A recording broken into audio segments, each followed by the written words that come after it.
Bonjour et bienvenue dans ce 87e épisode de DevApps, podcast consacré à l'actualité, au développement et à l'architecture des technologies.net.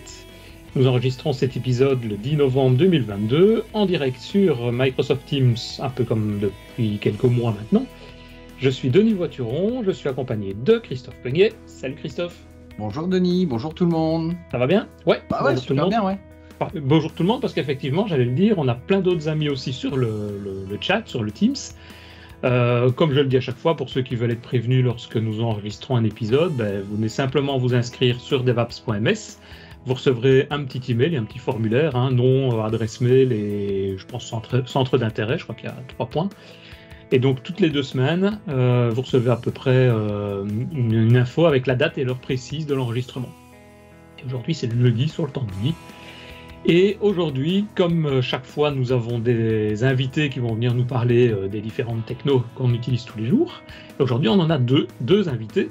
Il y a d'abord Philippe Payola, si je prononce bien, et tu prononces bien. Mac.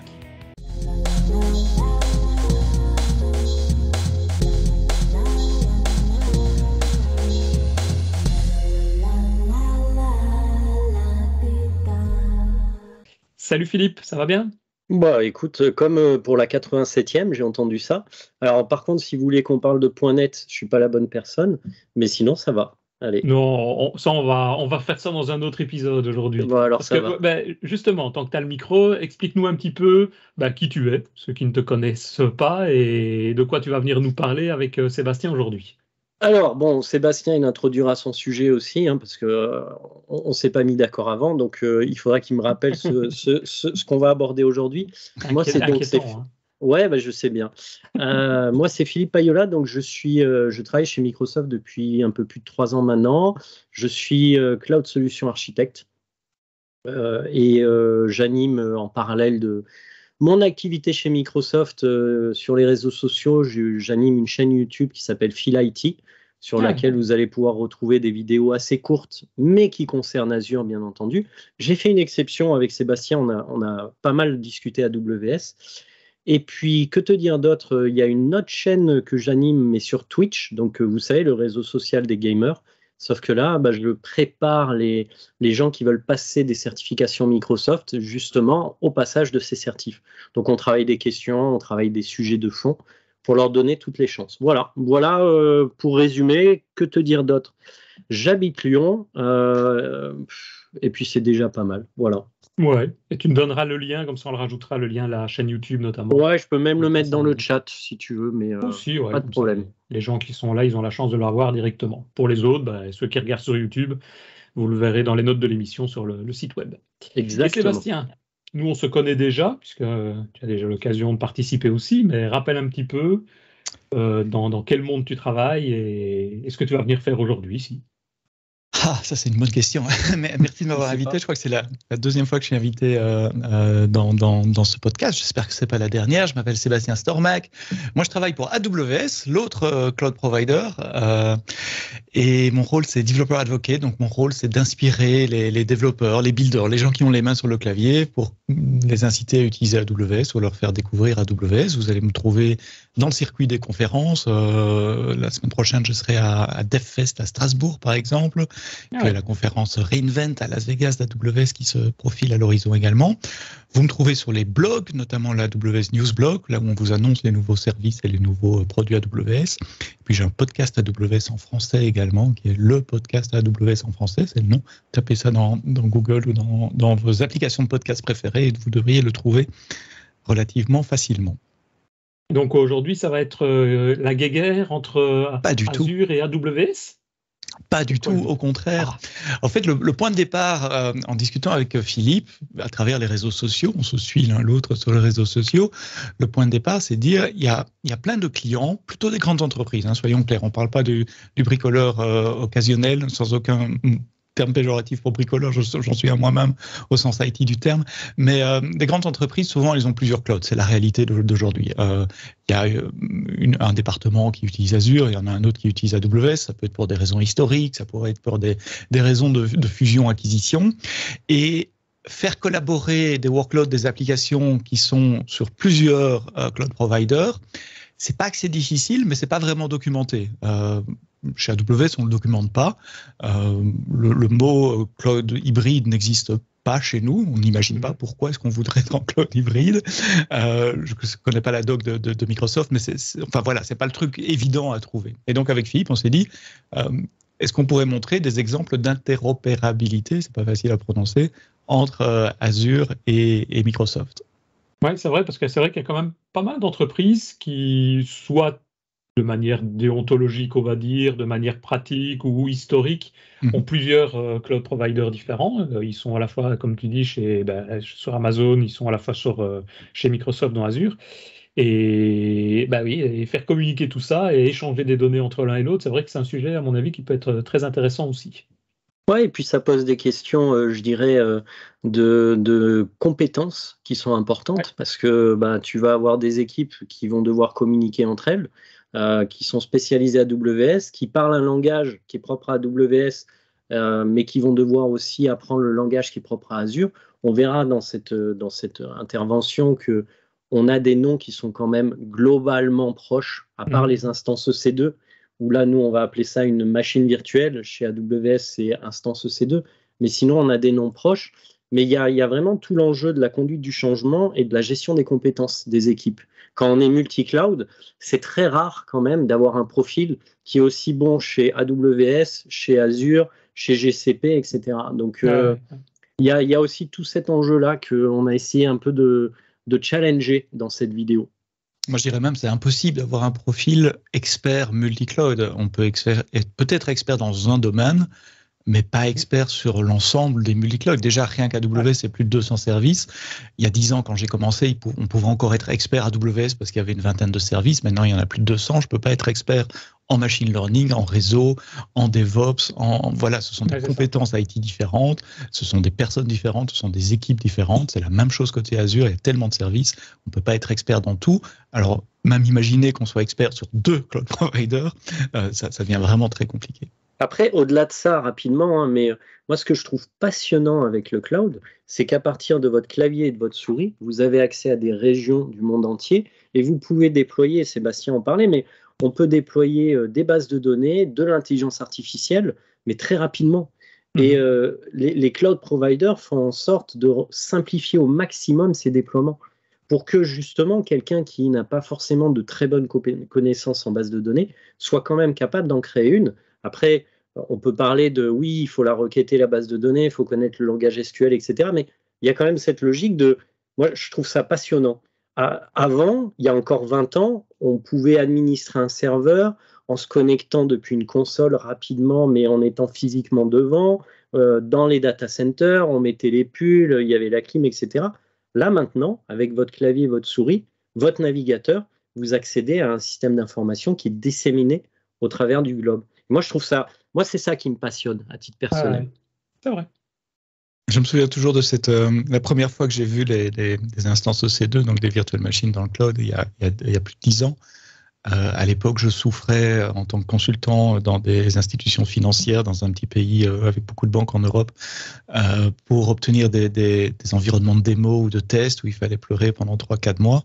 Et quand j'ai vu qu'on pouvait en quelques clics, enfin à l'époque il n'y avait pas de console, donc c'était en quelques lignes de commande, démarrer une machine virtuelle ici connectée et installer des trucs, c'était waouh. Et je me sentais un peu comme un enfant dans un magasin de bonbons. J'ai tout ça disponible devant moi, je peux prendre tout ce que je veux. Yeah. Mais là, on a tendance à oublier l'infra on-premise. Maintenant, pour nous, c'est logique de créer des VM, d'interconnecter des réseaux entre eux en quelques clics. Mais il y a quelques années, c'était très compliqué à mettre en place. Et ça nécessitait des partenaires, des fournisseurs d'accès. Là, moi, je trouve ça passionnant. Ok, on va vous laisser faire s'il y a des choses à partager. Peut-être, je crois que Philippe, tu avais des schémas ou quelque chose. Donc on va. Écoute, je vais peut-être expliquer ce qu'on va faire. Enfin, on a fait une démo ensemble. Il y a une vidéo YouTube que vous allez retrouver dans les notes du podcast qui montre comment le faire dans la console. Ici, pour ce podcast-ci, on a décidé de ne pas refaire la démo parce que ça nécessite quand même pas mal d'infrastructures, un peu de temps d'attente pour que tout soit créé à gauche ou à droite. Donc, on va plutôt vous expliquer ce qu'on a fait, pourquoi et comment. Bonne idée. Si vous voulez voir vraiment dans la console où il faut cliquer, allez voir la vidéo sur la chaîne de Philippe. Là, elle vous montre les deux consoles. Évidemment, à n'importe quel moment, arrêtez-nous si on n'est pas clair. Si vous êtes en direct en train de nous suivre, posez des questions dans le chat et on va essayer de répondre à ça.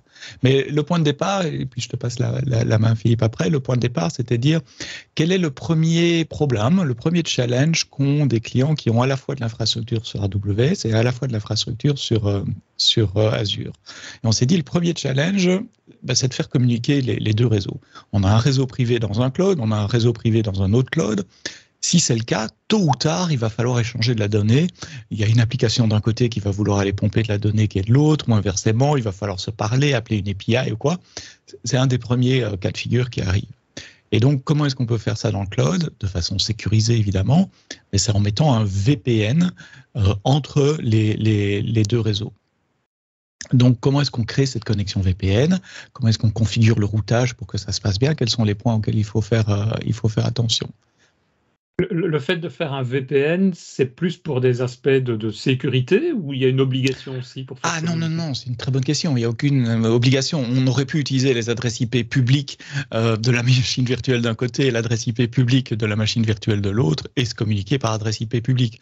Mais ça ne serait pas du tout sécurisé. Si tu mets une de tes bases de données corporate avec un accès public, une adresse IP publique sur Internet, elle va se faire hacker. Ce n'est pas une question de savoir si elle va se faire hacker. C'est quand elle va se faire hacker. Après combien de jours, après combien d'heures elle va se faire hacker. Quand je vois ici, imaginons qu'on arrive dans une entreprise, il y a deux clouds, ok. Si ce n'est que l'utilisation, par exemple, d'une base de données, qu'est-ce qui m'aurait empêché par rapport à votre solution de me dire, moi, dans mon application, ok, on va travailler avec les deux clouds, comme deux serveurs Web API. Là, non, en fait, on n'est pas à ce niveau-là dans l'explication. En fait, on est carrément de cloud à cloud. Ouais, mais je positionne moi avec mon application. C'est-à-dire qu'au bout d'un moment, j'ai plus qu'un tenant qui va. Ici, je pense qu'ici, vous voulez, c'est de partager, par exemple, une base de données qui se trouve d'un côté avec un service qui se trouve de l'autre. Ouais, c'est tout à fait. De service. Tout à fait. Il y a des services qui peuvent être plus évolués chez AWS versus Azure et d'autres services dans Azure qui peuvent être plus évolués chez AWS que chez AWS. Et dans ce cadre-là, peut-être que l'entreprise a une maîtrise, par exemple, les bases de données SQL, mais chez Microsoft, dans Azure. Et inversement, cette entreprise maîtrise tout ce qui est front-end à base de 2IS d'Apache dans AWS. Et dans ce cas-là, il va falloir faire communiquer les deux. Je vais prendre un cas super concret. Je suis une représentante d'une business unit qui a son infrastructure sur AWS et on démarre une nouvelle application qui développe une API, par exemple. Et cette API doit consommer de la donnée qui est dans une base de données SQL Server historiquement sur Azure. On ne va pas rapatrier ou synchroniser les bases de données. Non, on va essayer que l'API puisse accéder en temps réel, quand elle a besoin d'aller chercher des données, à la base de données SQL, comme elle le ferait si elle était dans le même réseau. Ça clarifie plus, c'est clair ça? Après, il faut aussi prendre en compte que la solution qu'on a développée, elle nécessite un VPN. Qui dit VPN dit ça passe par Internet, dit aussi latence. Un des avantages de rester sur un cloud, c'est que les ressources front-end, back-end, si elles sont toutes au même endroit, les cloud providers ont des mécanismes de redondance, de routage, etc., qui font que la latence entre le front-end et le back-end, s'il reste dans Azure ou s'il reste dans AWS, va être beaucoup plus faible qu'une latence entre deux cloud providers, quand bien même les ressources seraient créées dans les mêmes régions, on va dire, virtuelles de nos cloud providers. Mais la liaison VPN, par rapport à ta question, elle nécessite aussi une sécurité, donc on est sur de l'IPsec derrière, ce qui va permettre quand même de chiffrer les flux. Après, l'exposition ou pas du service du front-end ou du back-end, je dirais que de manière logique, un back-end n'a pas vocation à avoir une IP publique de manière régulière. Par contre, un front-end, c'est pas déconnant que le front-end, avec du 2IS de l'Apache, si ses clients sont des utilisateurs Internet, il y a une exposition Internet. Mais là, va se poser la question de comment je sécurise les accès administratifs à mon front-end. Et ça, c'est d'autres technos. En fait, dans une architecture typique, on aurait les load balancers en front-end, les seuls qui ont un accès public, un web server, quelque chose qui est privé, qui n'est accessible que par le load balancer, probablement un middleware avec une couche d'API qui n'est accessible que par le web server, et puis la base de données qui est accessible par l'API. Et donc, ce qu'on a voulu montrer, c'est, imaginez que vous avez on avait dit le front-end dans notre vidéo pour faire simple, mais c'est cette combinaison front-end et middleware, API d'un côté et la base de données de l'autre, évidemment sans utiliser les adresses IP publiques, comme tu l'as dit, Denis, pour des questions de sécurité. Et comme l'a dit Philippe, un back-end ne doit pas être exposé avec des adresses IP publiques sur Internet. Ouais. Après, une petite anecdote à ce niveau-là, justement, pourtant ça fait il y a des années, à mon avis, il y a peut-être déjà 20 ans, j'avais voulu installer, à l'époque, c'est une machine physique qu'on mettait dans des racks, dans des data centers qui se trouvaient à Bruxelles, et je me dis, je vais aller mettre la machine, la démarrer, et je referai la configuration à distance quand je serai rentré chez moi une demi-heure après. J'ai pas eu le temps de rentrer, quand je suis arrivé chez moi, elle était déjà complètement vérolée, tout était pris à distance, j'ai dû reprendre la machine, retourner là-bas, pour remettre tout à zéro et tout repartir. Une demi-heure de temps et c'était fini, la machine était complètement par terre. Donc je comprends le fait de mettre du VPN en tout cas, de mettre de la sécurité. C'est comme tu dis, c'est pas savoir comment, mais c'est quand elle va se faire attaquer. Mm-hmm. Alors, est-ce qu'on commence l'explication technique? Moi, je peux commencer ma partie Azure ou tu commences? Encore faire un point général avant de rentrer dans le détail. Il y a plusieurs façons de faire. Et la façon la plus naïve peut-être, et c'est celle qu'on n'a pas choisie, c'est de dire ok, Philippe va démarrer une machine virtuelle de son côté, moi je vais démarrer une virtuelle machine de mon côté, on va installer un soft de VPN dessus, et puis on va configurer ce soft de VPN pour qu'ils se parlent les uns aux autres. Et on va utiliser ces machines serveurs VPN en quelque sorte comme routeur dans notre réseau. Pourquoi c'est naïf? Parce que si on fait ça, c'est à vous de gérer ce serveur VPN. Quand je dis gérer, il faut le patcher, comme il est quand même exposé sur Internet, il faut apporter les derniers services PAG, les derniers fixes de kernel et toutes les autres mises à jour des systèmes d'exploitation. Et puis, il faut maintenir ce truc. Si jamais cette machine tombe, ça veut dire que j'ai plus ma connexion, donc mes applications ne peuvent plus communiquer entre l'API et la base de données, c'est très embêtant. Donc, je dois monitorer cette machine, je dois m'assurer qu'elle soit hautement disponible, peut-être en mettre deux.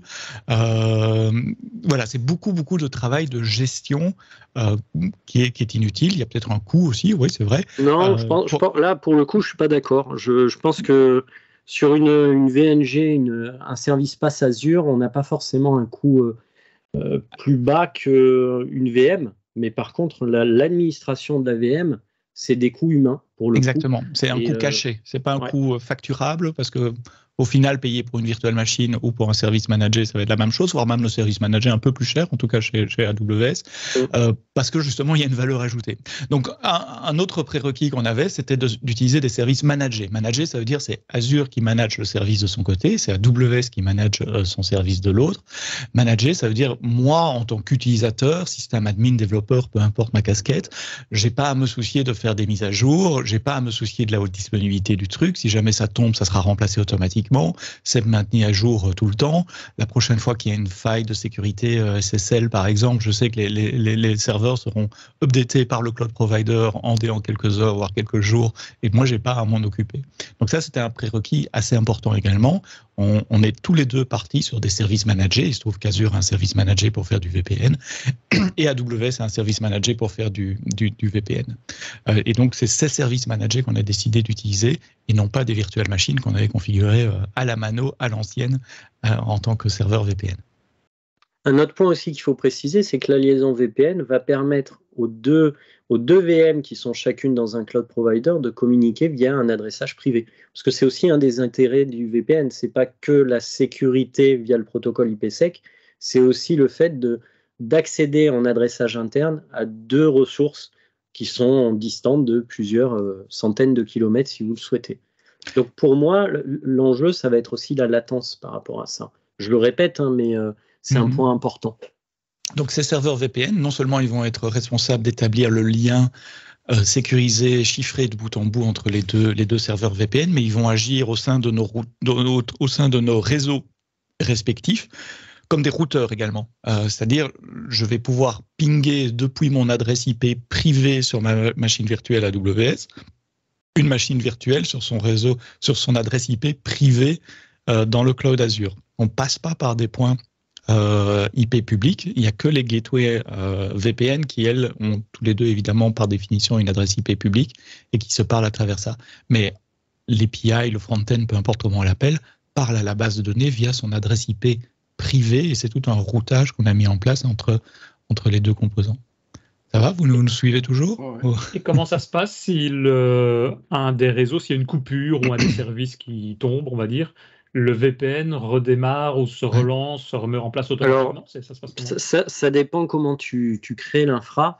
Par exemple, je pense qu'il y a la même chose chez AWS, mais dans Azure, tu peux avoir des passerelles VPN qui sont en actif-passif ou en actif-actif. Donc, en gros, s'il y a une passerelle qui tombe, il y en a une autre qui va prendre le relais automatiquement en actif-passif ou en actif-actif. Ça dépend. Nous, clairement, avec Sébastien, on a cherché la simplicité, mais on peut redonder les passerelles VPN pour éviter que s'il y a une panne matérielle dans un équipement Azure qui en plus portait notre fameuse liaison VPN côté Microsoft, ça puisse continuer auprès d'un autre équipement. Voilà. Donc, tu as une redondance by design que tu peux définir. Ah, c'est ça. En fait, il y a 2 tunnels qui sont créés par les gateways VPN et ce sont les services managés de chaque côté qui s'assurent que les 2 tunnels soient up en permanence. Pour la démo, on n'a mis qu'un seul tunnel en place.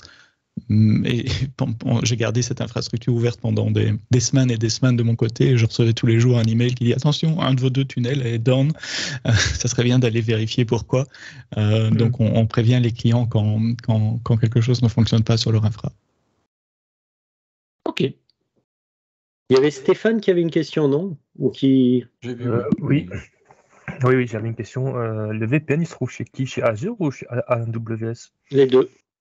C'est-à-dire qu'il y a D'accord, un équipement managé côté Microsoft, qui est ce qu'on appelle une Virtual Network Gateway, une VNG dans le schéma, que je t'entoure. Et puis, on a un autre équipement côté AWS qui s'appelle une VPG. D'accord, ok.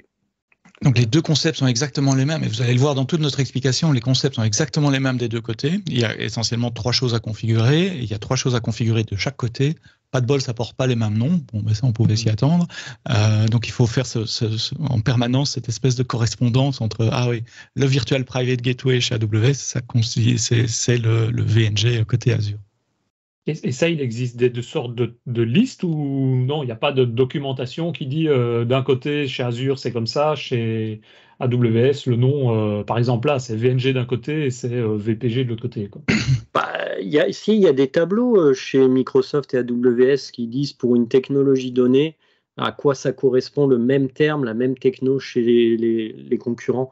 Même j'ai vu un tableau avec du GCP, de l'AWS, de l'Azure. Ça existe. Okay. Pas chez nous, à ma connaissance, ce sont des tableaux faits par des individus, mais dans la doc officielle d'AWS, non, il n'y a pas de ce correspondance. Et la Virtual Private Gateway AWS, au départ, elle n'était pas vraiment conçue pour se connecter sur un autre cloud provider. Elle est conçue pour le cas où le client veut se reconnecter à son data center. Imaginez, vous avez un data center on-prem. Et vous voulez connecter votre infrastructure cloud avec votre data center, il y a 2 moyens de le faire. Enfin, le premier, c'est avoir une ligne louée, de demander à un telco provider d'avoir une ligne louée entre AWS et chez vous. Et puis le second, c'est de passer par Internet et de mettre une gateway VPN managée pour maintenir cette connexion VPN vers votre data center. Donc ici, côté AWS, en tout cas, je l'ai un tout petit peu détourné.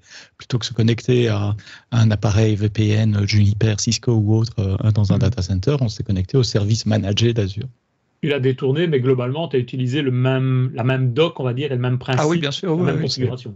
J'ai les mêmes protocoles, comme Philippe l'a dit, c'est IPsec derrière, tout ça c'est standard, donc on n'a eu aucun souci pour mettre ce truc-là en place. Honnêtement, moi j'ai pas une casquette développeur .NET, je suis plutôt développeur Python ou Swift pour le moment, et j'ai passé plus de temps sur l'application de démo .NET pour parler à la base de données SQL Server que ce qu'on a passé de temps pour mettre l'infrastructure réseau en place, et je suis pas non plus un admin réseau, donc c'est relativement simple à mettre en place. Je vous ai envoyé un petit lien sur une doc Microsoft qui détaille pour le service Azure son pendant chez AWS. Alors elle est en français, mais moi je préfère l'anglais, mais vous avez en bas à gauche, vous pouvez changer. C'est cool, on n'a pas ce genre de tableau. Allez, tu pourras dans la doc d'AWS, tu peux faire un lien vers la doc de Microsoft. Oui. Oui, on fait souvent ça. Donc on attaque ou pas, parce que le temps passe et il nous reste théoriquement un quart d'heure. Donc oui, c'est ça. Je vais parler vraiment côté Microsoft techniquement. Donc là aussi, comme disait Sébastien, Vous n'hésitez pas à m'arrêter si je ne suis pas clair. Donc à ma droite, sur le schéma qui est affiché, vous avez Azure, qui est représenté par le A bleu. Donc dans Azure, on a déployé ce qu'on appelle une VNG, une Virtual Network Gateway. Donc c'est un VPN qui est managé par Microsoft. Et ce VPN, on voit que son IP, c'est 51.103.134.48. Juste à côté de ce VPN, on a dans un réseau virtuel qui s'appelle VNet Azure, on a créé une VM qui est dans ce qu'on appelle un subnet, qui s'appelle production. Donc alors, c'est quoi un VNet et un subnet? Un VNet, c'est un espace d'adressage, qui on dit 000/24 par exemple, et un subnet, c'est une partie de cet espace d'adressage. Moi, je compare souvent une pizza. Quand vous achetez une pizza, normalement, vous allez la découper en plusieurs parts. Et un subnet, c'est une part de la pizza qui est représentée par un VNet.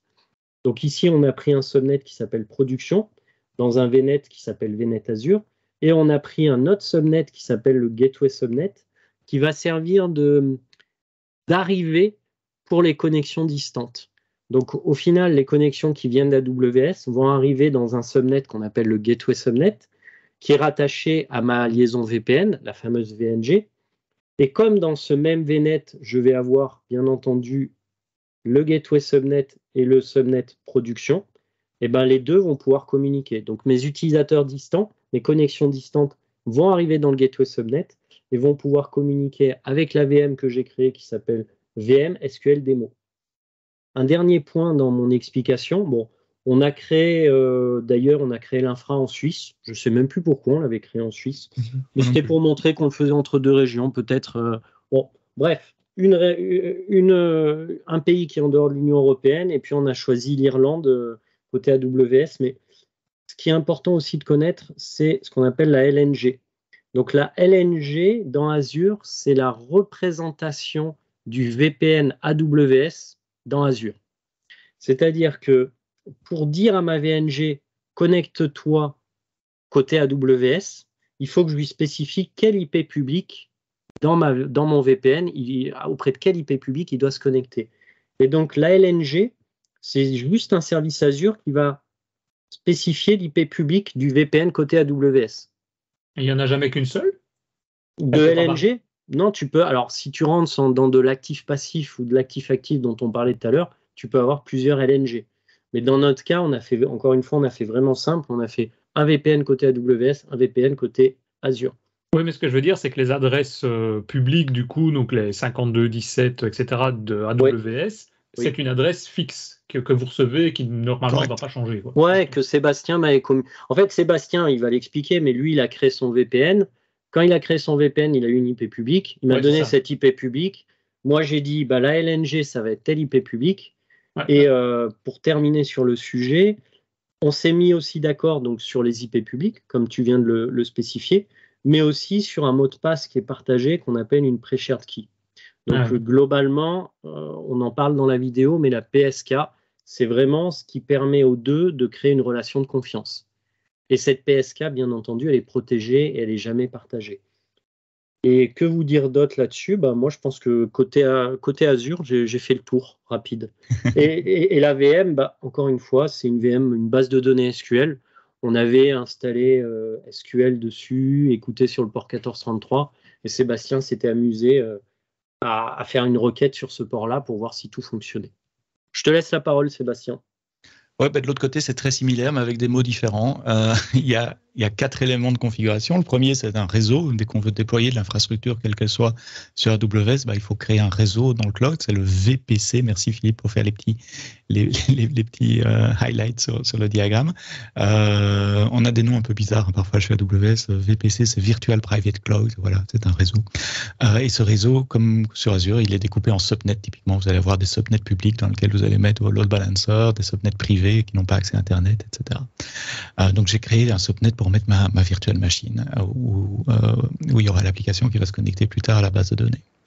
Ensuite, dans la console réseau d'AWS, j'ai été créer une Virtual Private Gateway. Donc, ça, c'est ce service managé qui est un serveur VPN, au fait, redondant, entièrement managé. Le service, une fois que je le crée, me donne une adresse IP publique que j'ai donnée à Philippe. et me laisse rentrer une adresse IP pour lui dire où il doit se connecter. Il faut dire au serveur que tu dois te connecter à un routeur VPN qui est de l'autre côté. Et donc là, j'ai mis l'adresse IP du serveur que Philippe m'a mis. Une fois qu'il a ça, il sait à qui il doit parler. Pour qu'il puisse se parler et qu'il puisse chiffrer les données entre les deux VPN serveurs, comme Philippe l'a dit, il faut un pre-shared key, c'est un secret partagé entre les deux serveurs VPN qu'on s'est échangé par je ne sais plus quel moyen. Par mail. Par mail probablement, ou sur un chat. Je vais envoyer un pigeon. Exactement. Et ça sert pour faire c'est dans le protocole IPsec qu'on utilise ça pour faire une dérivation de clé. C'est à partir de ça que la clé est calculée par les deux serveurs. Les clés de session sont calculées entre les deux serveurs. Donc ça c'est...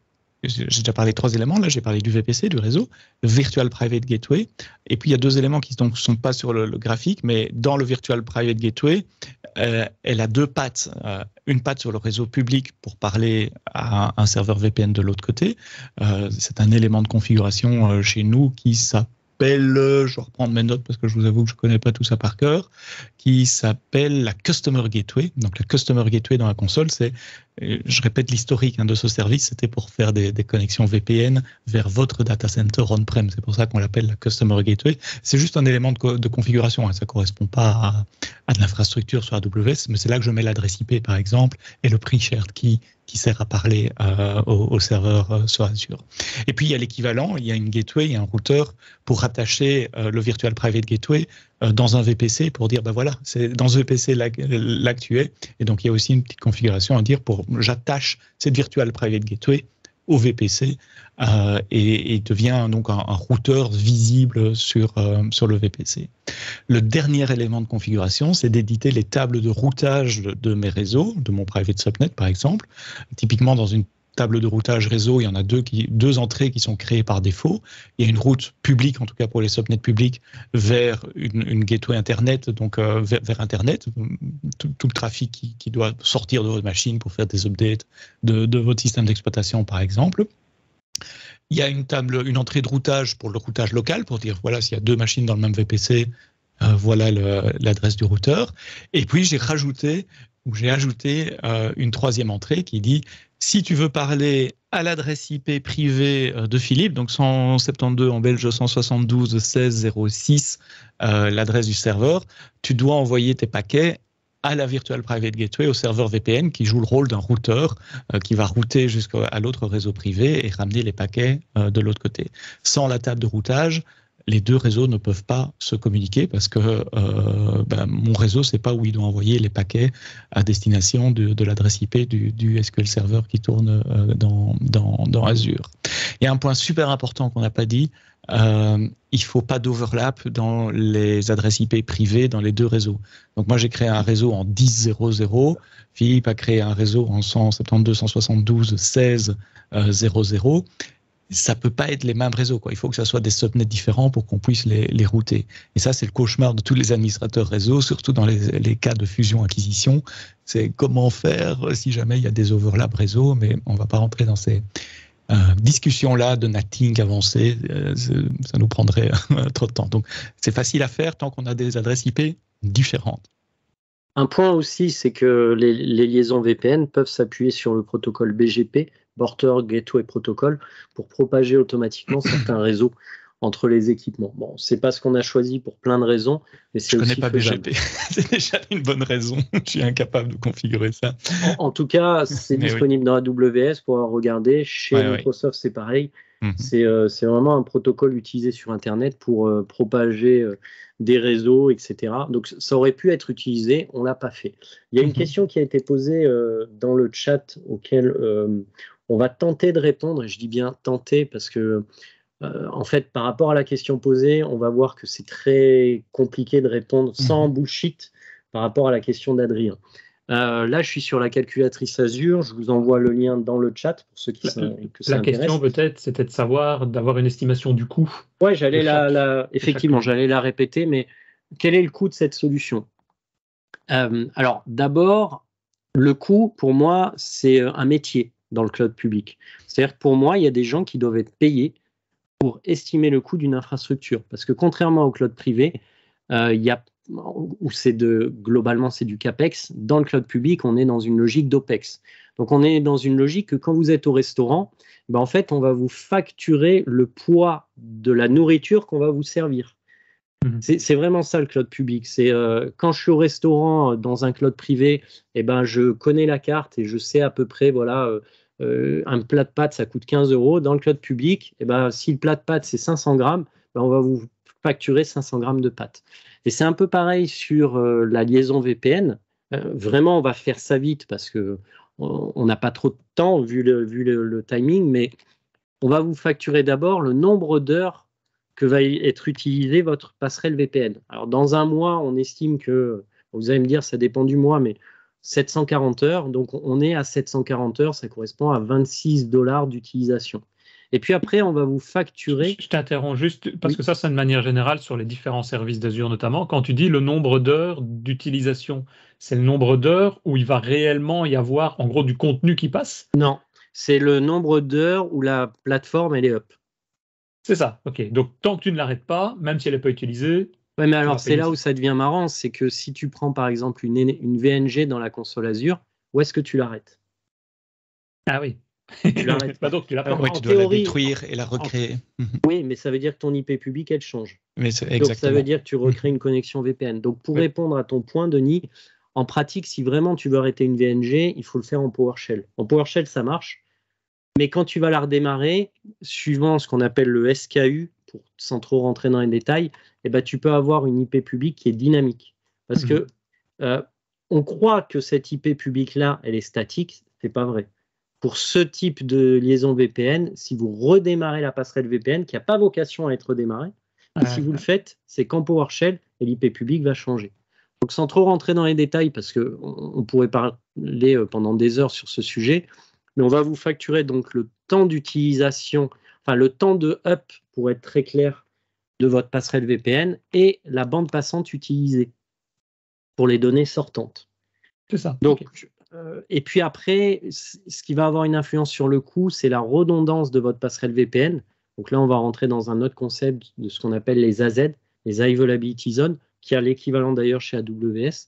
Mais plus on va avoir donc un type de passerelle avec une redondance élevée et une bande passante benchmarkée par Microsoft qui peut être plus ou moins grande, et je dis bien benchmarkée, c'est-à-dire que Microsoft ne s'engage pas sur la bande passante Internet. C'est impossible. Donc, c'est vraiment un benchmark. On va vous dire, voilà, sur telle passerelle VPN, vous allez avoir jusqu'à tant de gigabits disponibles pour votre liaison VPN. Mais c'est un jusqu'à. C'est pas du sûr. Voilà. C'est une estimation. Et donc, tout ça, vous voyez, ça peut passer. Nous, ce qu'on avait fait pour être transparent avec vous, j'avais pris la liaison VPN de base, qu'on appelle une basique. Et si on dit qu'en échange, 500 gigaoctets par mois, on est à peu près, et je dis bien à peu près, 58 $ la liaison VPN, côté Microsoft. Mais c'est vraiment une estimation, parce que ça veut dire qu'on sait la bande passante, et ça, elle n'est jamais connue. Et puis qu'on sait le temps d'utilisation. Ça, normalement, une passerelle VPN site à site, elle est tout le temps up. Ça peut et ça doit, à mon avis, être affiné au fur et à mesure du temps aussi. Bien sûr. À l'utilisation, quoi. Et il y a la même chose côté Amazon? Exactement la même chose que AWS. Donc, il y a un prix par heure où le serveur VPN est up. Ça ne veut pas nécessairement dire que vous l'utilisez, mais il est up. Nous, on doit le gérer. On doit s'assurer que l'infrastructure est provisionnée, que le réseau fonctionne, etc. Ce prix, je viens de regarder, c'est 0,05 centimes par heure, ce qui fait à peu près 36 $ par mois. Donc, on est dans des gammes relativement équivalentes à Azure. Et puis, évidemment, il y a l'autre métrique qui est la bande passante. Alors, la bande passante entrante est gratuite chez AWS, donc tout ce qui rentre vers le cloud est gratuit, et on facture la bande passante sortante. Les premiers 100 gigas par mois sont gratuits, et puis après on paye 0,09 par gigabyte. Donc sur l'exemple de 500 gigas, ça ferait 36 $. Donc au total, on est à 72 $, côté AWS. C'est marrant, pardon de te couper, Denis, c'est marrant parce que chez Azure, c'est pareil, c'est-à-dire que tout ce que vous envoyez de votre réseau on-premise vers Azure est gratuit, mais on vous facture après un certain nombre de gigaoctets par mois la liaison sortante. Et j'ai juste une question rapide avant qu'on termine sur si le VPN tombe, l'adresse IP change aussi. En fait, Stéphane, ça dépend vraiment du type de passerelle VPN que tu vas créer. C'est-à-dire que si tu crées une passerelle VPN de base, oui, l'IP publique, elle risque de changer parce que derrière, c'est une IP dynamique. Mais en fonction du type de passerelle là-dedans, tu as des types de passerelles avec une IP publique statique. Et dans ces cas-là, si tu redémarres ou si ton VPN tombe, quand il sera up, alors tu garderas la même IP publique. Et dans ce que moi, j'avais déployé avec Sébastien, encore une fois, ce n'était pas l'objectif, mais si ma liaison VPN côté Microsoft avait eu un problème, l'IP publique, elle aurait sans doute changé. Donc, j'aurais dû lui recommuniquer, etc. Alors, encore une petite chose sur l'économie de coût. On peut évidemment arrêter le serveur VPN le week-end, par exemple. Imaginez que vous savez que votre entreprise ne travaille pas le week-end, mais exactement comme chez Azure, ça peut se faire chez nous avec des scripts. Vous pouvez écrire un script en Python, en Java, dans votre langage de programmation ou en Bash simplement, ou PowerShell favori, pour détruire la gateway et en recréer une le lundi matin ou le dimanche matin automatiquement avec des équivalents de cron tab. Il y a moyen de préserver l'adresse IP publique, donc vous pouvez vous assigner une adresse IP publique et réutiliser toujours la même pour ne pas devoir changer tout le reste de votre configuration. Par défaut, comme dans Azure, ça sera une nouvelle adresse IP publique assignée automatiquement. Après, c'est une règle dans le cloud, c'est éteignez l'infrastructure que vous n'utilisez pas. Ouais. Surtout les infrastructures de dev et de test, etc. Éteignez ça la nuit, éteignez ça le week-end. C'est plus de 30% du temps, hein, le week-end, les jours fériés, la nuit. Ça fait des grosses économies.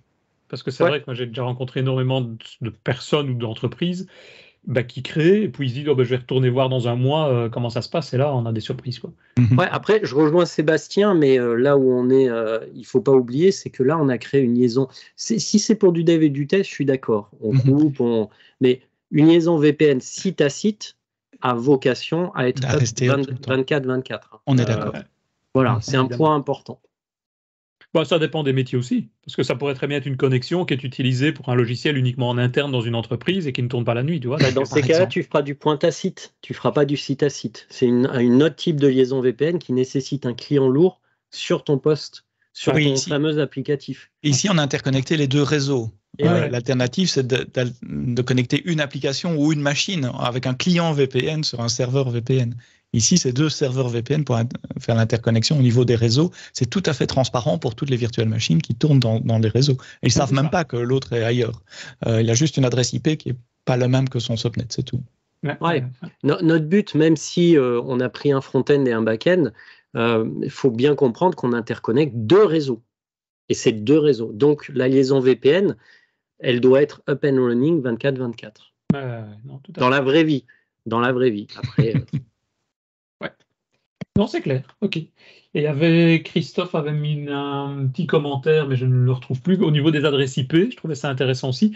Ici, on parle toujours d'adresses IP de type IPv4. Il y a des intérêts parfois de travailler déjà en IPv6 parce qu'en gros, le réseau interne, je vais dire entre les deux sites, j'ai envie de dire moi qui suis en IPv6 ou IPv4, ça change pas grand-chose, ils communiquent. Quoi.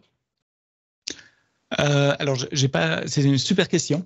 D'abord, j'ai pas été voir le statut exact dans la doc aujourd'hui. Chez AWS, on a tendance à migrer de plus en plus de services vers IPv6. Est-ce que le service VPN Gateway supporte déjà IPv6? Je sais pas. La réalité en entreprise, la plupart du temps, c'est que vous allez avoir des IPv4 pour les réseaux privés internes, peut-être utiliser IPv6 pour l'interconnexion, ça peut avoir du sens. Je ne sais pas si on peut faire de l'IPv6 end-to-end aujourd'hui, je devrais regarder dans la doc. Maintenant, il y a un aspect de connexion, mais est-ce qu'il y a un aspect d'intérêt? Il va y avoir. Ça fait des années qu'on nous parle de la pénurie des IPv4, etc., publics. Est-ce que ça va être le cas bientôt? J'en sais rien, mais moi je donnais des cours en IUT il y a 15 ans et on nous parlait déjà de pénurie. Bon, moi je ne l'ai encore jamais vu venir cette pénurie. Maintenant, peut-être. En tout cas, pour avoir vérifié sur une VNG Azure, donc le VPN côté Azure, c'est une IP publique V4 pour l'instant. Donc peut-être comme AWS. Alors, il n'y a pas de différence. Il y a un intérêt. Ouais, il y a quand même un intérêt, Denis, c'est le problème d'overlapping des subnets dont on parlait tout à l'heure. Si vous êtes en IPv6, a priori, il y a plus ce problème d'overlapping de subnet, et donc le range d'interopérabilité est beaucoup plus grand. Et pendant que Philippe parlait, j'étais voir, et effectivement, le site-to-site VPN Gateway d'AWS supporte IPv6 en externe. Donc elle peut se connecter à une gateway IPv6 ou recevoir des connexions IPv6. Mais au niveau coût, techniquement, a priori, ça change pas. Techniquement, ça change rien. Non, et puis au niveau coût, une IPv6 ou une IPv4 dans Azure, je crois que c'est 1 € et quelques par mois de mémoire à vérifier. Mais enfin voilà, l'IP public est facturé, mais le coût est quand même très très faible. Ça va plus coûter cher une bande passante entre les deux clouds qu'une IP en elle-même. Ouais, c'est ça. Je viens de dire une bêtise parce que je lis la doc pendant que vous parlez. IPv6 est supporté sur le site-to-site VPN AWS sur la partie intérieure. Donc, si vous avez votre VPC, votre réseau interne en IPv6, il peut se connecter à une VPN Gateway, mais cette VPN Gateway ne peut parler qu'à un autre serveur VPN qui, lui, est en IPv4 pour le moment. Voilà, je vais rectifier ma petite bêtise de tout à l'heure. Ok, parfait. Mais je ne sais pas, est-ce qu'il y avait d'autres, puisque là on a posé quelques questions aussi, est-ce que vous vouliez enchaîner sur quelque chose d'autre ou il y avait d'autres points à discuter? Non, juste dans la démo, si vous allez voir la vidéo sur YouTube, d'un côté il y a un serveur SQL Server et de l'autre côté il y a une application .NET en ligne de commande, et cette application est tout à fait normale, classique. Elle utilise le driver SQL Server pour se connecter. On lui donne l'adresse IP privée du serveur dans Azure, un username password que Philippe m'a passé. Et puis voilà, je n'ai pas touché une ligne de code de cette application, tout le reste fonctionne tout à fait normalement. Je n'ai rien configuré au niveau de la virtual machine non plus, comme on l'a dit avec Philippe avant. Le routage se fait au niveau du réseau, donc c'est tout à fait transparent pour l'OS ou pour les applications qui tournent dessus. Un point, donc j'ai copié-collé le lien vers la vidéo sur laquelle on s'est appuyé pour justement participer au meet-up de DevApps. Un dernier point aussi, c'est que moi et Sébastien pareil, on est toujours intéressé par votre feedback. Donc si vous avez, ceux qui ont suivi cette session ou ceux qui verront le replay, des idées de vidéos qu'on peut faire avec Sébastien, n'hésitez pas à nous contacter, réseaux sociaux, etc. Vous avez nos coordonnées. Ça peut être très intéressant de penser à d'autres vidéos qui interconnectent les deux clouds. Ouais, sur Twitter, tant qu'il existe encore. Ouais. Sur Mastodon, vous me trouverez sur Mastodon voilà, également. Pour les autres. Ok, je ne sais pas, Christophe ou d'autres dans le chat, vous aviez d'autres points à soulever? Je trouve ça intéressant. Attends, il y a Adrien. Ça paraît clair pour tout le monde? Je pense ainsi qu'on arrive tout doucement à la fin de cet épisode. Je vais passer des messages là. On arrive tout doucement à la fin de cet épisode. Je trouve très intéressant, forcément, surtout si vous avez des environnements différents et peut-être déjà des systèmes avec des bases de données d'un côté, des applications de l'autre côté, etc. Donc tout ce qui peut fonctionner de cette manière-là. Comme je le dis à chaque fois, pour finir, si vous appréciez le podcast, n'hésitez pas, venez nous soutenir sur tipeee.com/devaps. C'est déjà ce qu'on fait comme la dernière fois, R73, Marc Plessil, Frédéric Amblard, Adrien Clairbois, que j'ai vu dans le chat aussi, Michael Fiorito, merci à vous. Et n'oubliez pas de venir commenter nos vidéos sur YouTube aussi. Et on se retrouve d'ici quelques semaines pour un prochain épisode. Merci tout le monde. Salut. Salut.